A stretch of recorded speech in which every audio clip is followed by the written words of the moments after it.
थपकी प्यार की।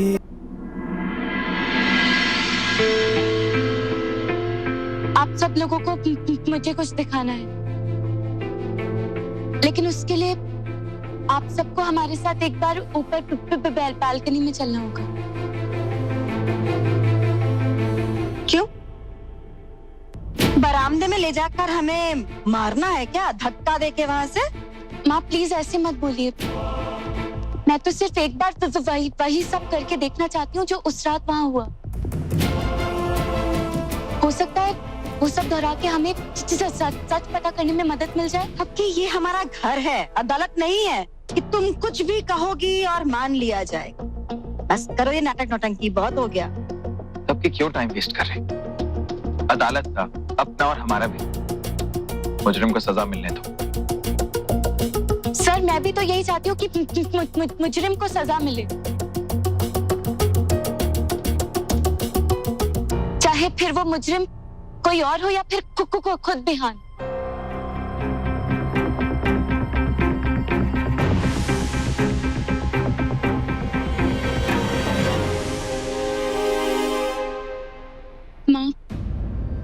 माँ अच्छा आपको याद है एक बार कैसे मेरी अलमारी की चाबी मुझसे खो गई थी? तब आपने ही मुझसे कहा था ना कि थपकी बेटा वो सब चीजें दिन भर की याद करो जो तुमने पूरे दिन में किया। कब किया, कैसे किया, तुम कहाँ कहाँ गई, फिर पता चल जाएगा कि वो चाबी कहाँ मिल सकती है। ये थपकी ऐसा क्या करने वाली है? हमने और बड़की ने तो सब जगह ढूंढा था, पर हमें तो कुछ नहीं मिला। ये बात ना पता करके हमें बड़की को बतानी पड़ेगी। माँ आज मुझे इस घर की खुशियों की चाबी ढूंढनी है।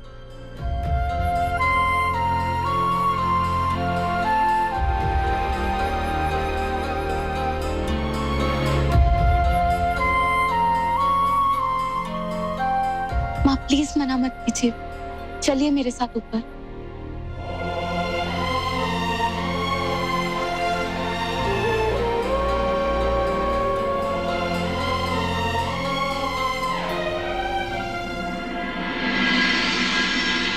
बिहान तुम उस रात किस तरफ खड़े थे? हम यहीं खड़े थे और बाबूजी यहाँ से आए। मतलब बाबूजी यहाँ थे और तुम यहाँ, और उस रात तुम्हारे हाथ में चाकू भी था ना? ये लो। अरे लकड़ी का चाकू।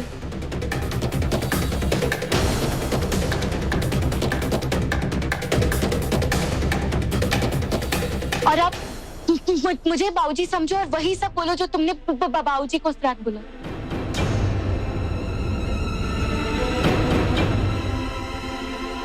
जब बाबूजी आया तो हम चाकू से खेल रहे थे। मैंने बाबूजी से कहा बाबूजी आप चले जाइए, हमारे सर पे खून सवार है, कुछ उल्टा सीधा हो जाएगा। फिर बाबूजी ने हमसे चाकू मांगा, कहा कि चोट लग जाएगी और हमारा हाथ पकड़ लिया। ऐसे फिर बाबूजी ने ये चाकू छीनने की कोशिश करी होगी, है ना? तो बाबूजी ने कहा होगा कि छोड़ दे बिहान, छोड़ दे, चोट लग जाएगी, छोड़ दे चाकू। नहीं बाबूजी आप छोड़िए। नहीं बाबूजी आप जाइए। चाकू छोड़, चोट लग जाएगी तुझे। बाबूजी आप जाइए। चाकू यहाँ चोट लग जाएगी तुझे। बाबूजी आप छोड़िए हमें, बाबूजी आपको लग जाएगी, आप जाइए। चोट लग जाएगी तुझे बिहान, छोड़। बाबूजी हमारे सर पे खून सवार है, बाबूजी को उल्टा सीधा हो जाएगा।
इसका मतलब हमारा चाकू?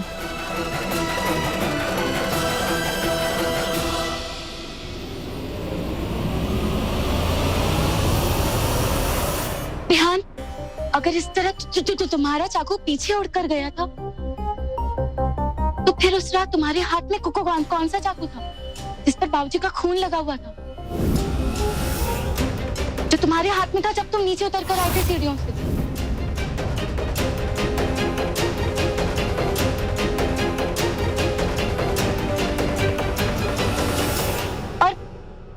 और तुम्हारा वो असली चाकू कहाँ है?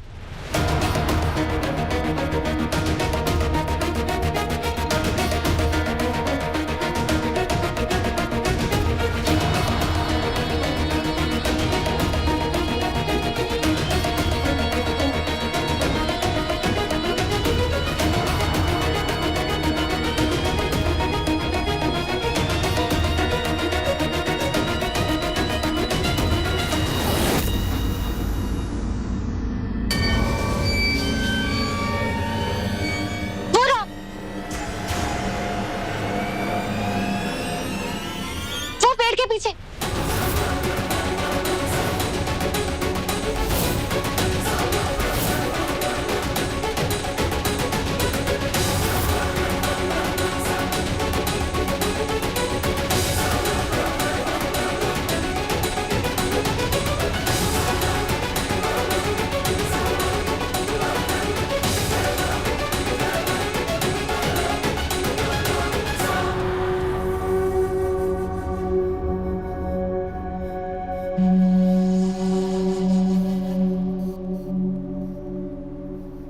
सर,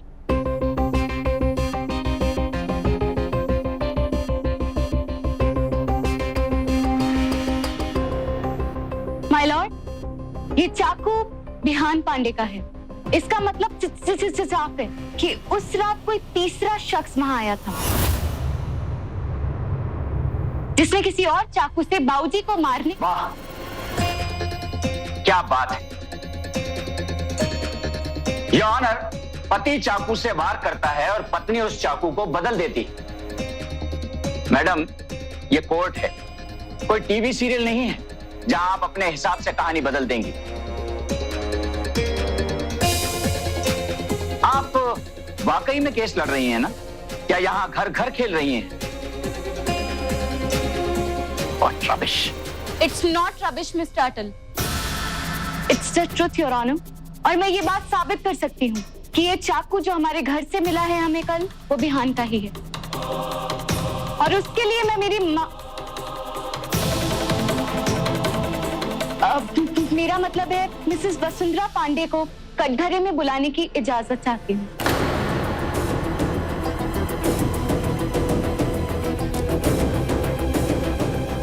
इजाजत है। Thank you.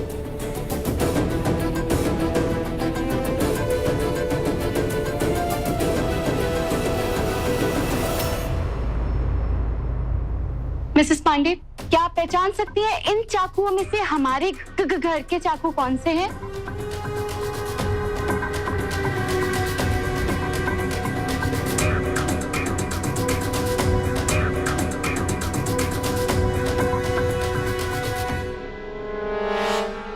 ये हैं। बिल्कुल सही। अब आप अदालत को ये भी बता दीजिए कि इन चाकुओं को आपने इन चाकुओं में से कैसे पहचाने?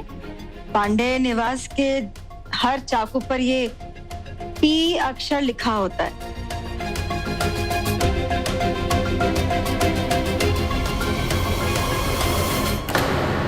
थैंक यू मिसेस पांडे, आप जा सकती हैं।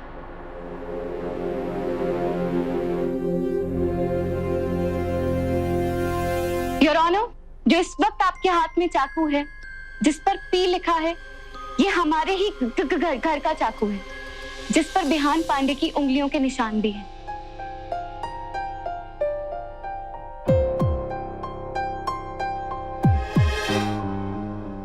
और एक बार फिर से माय लॉर्ड, मैं उस चाकू को पेश करने की इजाजत चाहूंगी जो उस हादसे वाली रात को पुलिस ने बरामद किया। Thank you mister Singh. Thank you.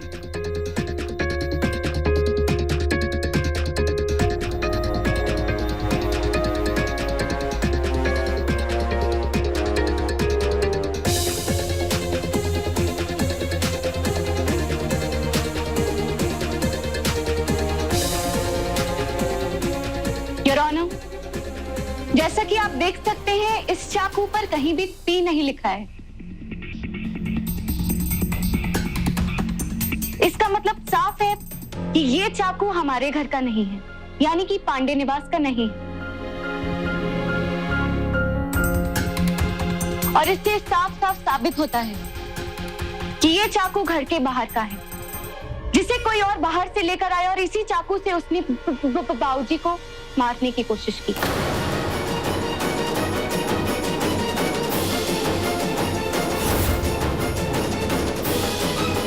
Thank you your honour. Advocate Atal, आपको कुछ कहना है इस पे? जी नहीं जज साहब।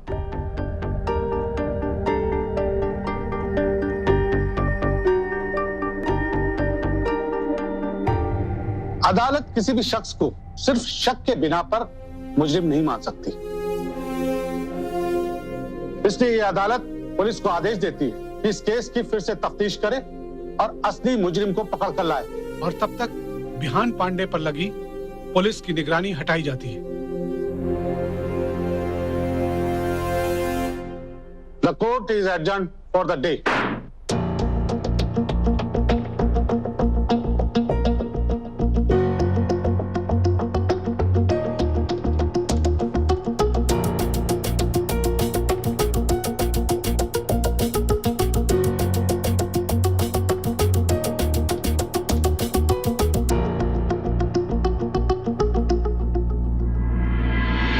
कोई तो जरूर होगा जिसने असली मुजरिम को ना देखा होगा।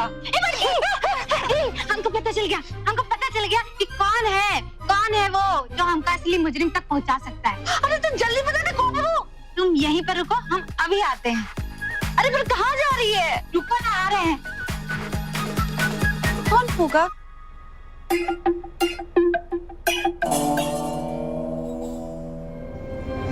अरे चुटकी, तू तो गवाह को लेने गई थी, राम प्यारे को लेके क्यों आई? हाँ अरे यही तो है गवाह। पर ये तो गोट है।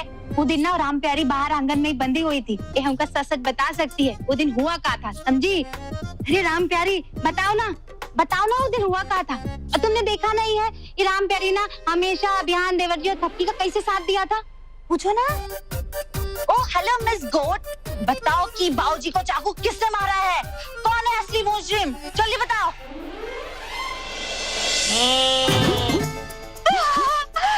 अरे चुटकी, यही है वो। तो बड़की अब चलते हैं जल्दी ये बकरी को लेके और सबको बता देते हैं कि हमने असली मुजरिम को पकड़ लिया है। हाँ, हम सबको बता देते हैं कि हमने ये औसम वाला केस सॉल्व कर लिया, हमने असली मुजरिम को पकड़ लिया है। हाँ, चलो।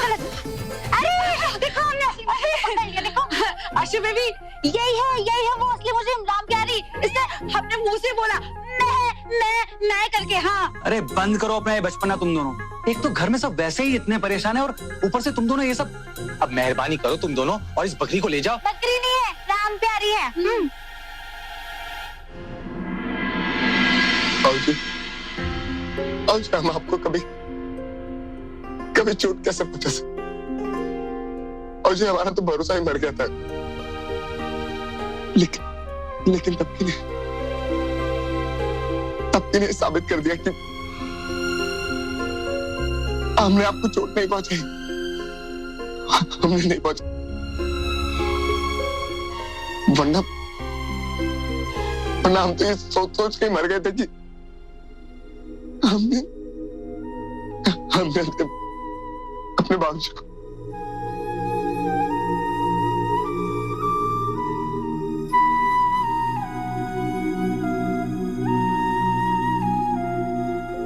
बिहान,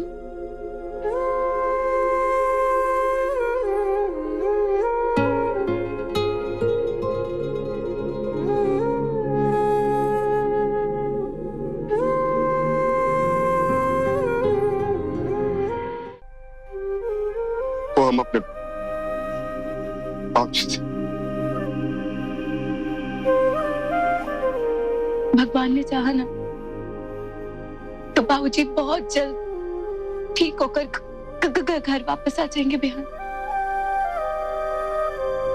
फिर तुम इस तरह उनकी तस्वीर से नहीं, उन्हीं से खुद बात करना।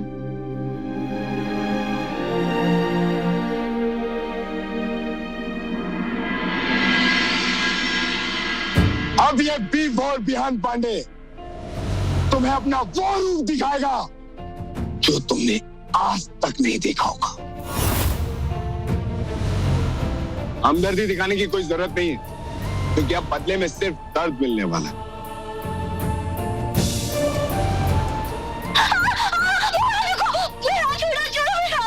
अब तुम्हें ज्यादा दर्द होगा, तभी तो हमारा दर्द कम होगा।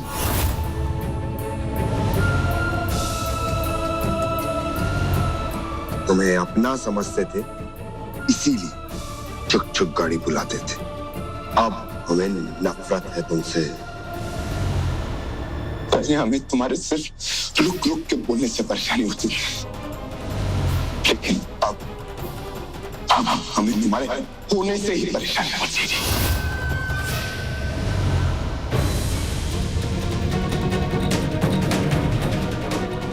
ये बीवी नहीं, हमारी जिंदगी का नासूर है, नासूर।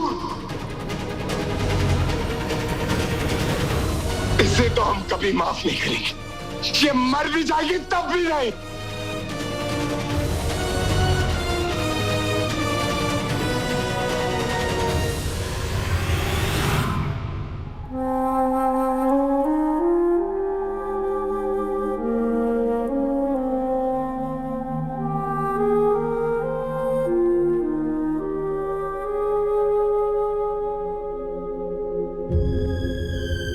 क्या हुआ?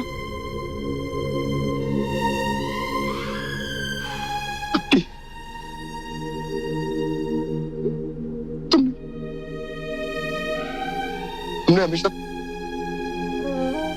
तुम्हारा अपमान किया, तुम्हें भला बुरा कहा,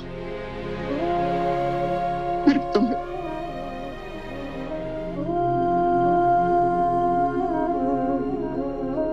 अब हमारे